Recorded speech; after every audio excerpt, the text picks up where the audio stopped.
스위치온 다이어트가 유행하면서 제가 스위치온 다이어트 하고 있는데요. 잘하고 있는 거 맞나요? 이렇게 질문하시는 분들이 종종 있습니다. 물론 다이어트를 잘하고 계시는 분들도 있지만 그렇지 않은 분들도 많더라고요. 그래서 오늘은 스위치온 다이어트를 실패하는 사람들 특징 3가지를 한번 얘기해 볼까 합니다. 먼저 스위치온 다이어트를 잘 모르시는 분들은 이거 그냥 굶는 다이어트 아니야?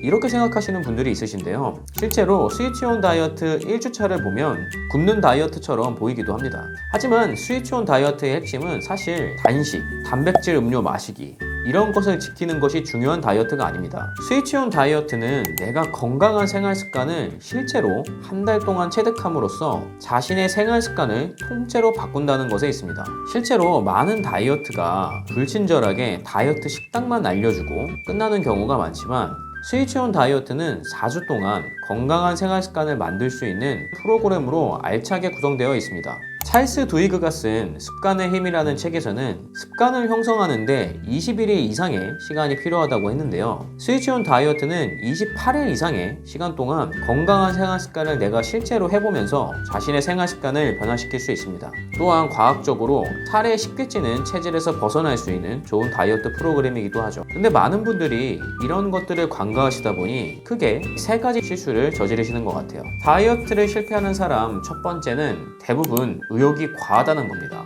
의욕이 과한 게 뭐가 문제야? 라고 생각할 수 있지만 세상에 수많은 다이어트가 존재하지만 하루 만에 끝내는 다이어트는 존재하지 않는다는 걸 아셔야 합니다. 결국 다이어트는 장기전으로 생각을 해야 되는데 실패하시는 분들 대부분은 빨리 감량하고 싶은 욕심에 무리하게 다이어트를 하게 됩니다. 그러다 보니 스위치온 다이어트는 주차마다 허용된 음식이 있는데도 불구하고 배고픔을 억지로 참으려다가 입 터짐으로 다이어트를 실패하게 되죠. 또는 필요 이상의 유산소 운동으로 극심한 피로감을 느껴서 며칠을 버티지 못하고 다이어트를 포기하게 됩니다. 다이어트 할 때는 절대 극심한 배고픔을 느껴서는 안 됩니다. 특히 채소는 꼭 섭취해 주셔야 하는데요. 혹시나 채소를 섭취하는 게 힘드시다면 차전자피처럼 쉽게 식이섬유를 챙길 수 있는 방법도 있습니다. 시중에 있는 차전자피 제품 중에 당이 가장 적은 제품이 궁금하시다면 아래 고정 댓글 링크를 클릭해서 보시면 도움이 되실 겁니다. 다이어트를 실패하는 사람 두 번째는 체중계에 집착한다는 것입니다. 체중은 하루에도 수십 번씩 왔다 갔다 합니다. 수분 섭취, 아직 소화되지 않은 음식물 등 실제로는 체지방과는 아무런 연관 없는 숫자들의 변화일 뿐인데 많은 분들이 너무 자주 체중을 재면서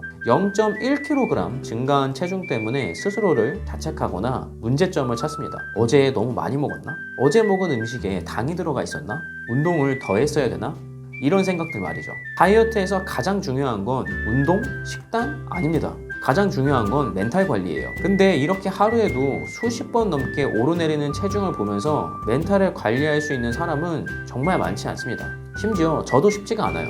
여성의 경우에는 호르몬의 영향 때문에 남자보다는 몇 배 더 체중을 예측하기가 어렵습니다. 그래서 많은 연구에서 여성의 경우 주에 한 번 정도 체중 변화를 측정하는 것을 권장하고 있습니다. 하지만 조금 더 자세히 내 체중을 알고 싶다면 딱 아침 공복 상태에서 3일에 한 번 정도만 측정하세요. 이렇게 확인하셔도 충분합니다. 다이어트를 실패하는 사람 세 번째는 플랜 B의 부재입니다. 스위치온 다이어트는 4주 이상의 다이어트 프로그램인 만큼 당연히 내가 예측한 대로 안정적으로 흘러갈 수가 없습니다. 늘 변수를 생각해야만 하죠. 예를 들어 갑자기 회식이 잡힐 수도 있고 여러 이유로 목표한 유산소 운동 시간을 채우지 못할 경우도 생깁니다. 근데 다이어트 시작 전 이런 플랜 B를 설정해 놓지 않는다면 그 순간이 됐을 때 찾아오는 스트레스는 정말 상당합니다. 계획대로 되지 않았을 때 찾아오는 어떤 불안감, 자책 이런 불안한 감정들은 다이어트를 쉽게 포기하게 만들죠. 그래서 꼭 플랜 B가 있어야 합니다.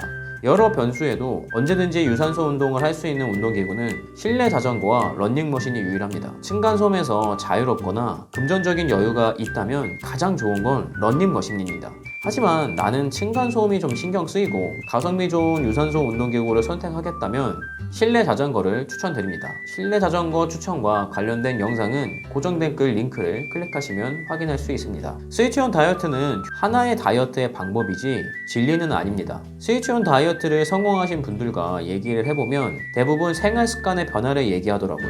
밀가루와 술을 멀리하는 방법을 알게 됐어요. 운동을 즐기게 됐어요 등 이런 생활 습관들 말이에요. 그만큼 만큼 다이어트에서 가장 중요한 건 건강한 생활 습관을 만드는 것이 중요합니다.